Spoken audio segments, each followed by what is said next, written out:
If you want to set up Do Not Disturb mode on your Apple Watch, you can do this by opening Applications screen and now navigate into the settings. Next, you will have to navigate into the focus mode, and at the top you can find Do Not Disturb. When you open it, you get option to turn it on automatically. So to set it up, you can pick the time when it will be turned on, time when it will be turned off, and also we can set repeat. So as you can see, as default, it's set for every day of the week.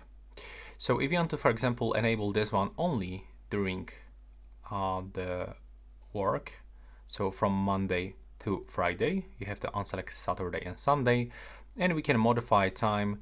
Let's say I want to start from 7 a.m. and the end time I want to go for 5 p.m. There we go. Now when you scroll down, you are able to simply go back, just like this, and now it will be turned on automatically and turn off automatically in this specific time. I hope you find it useful.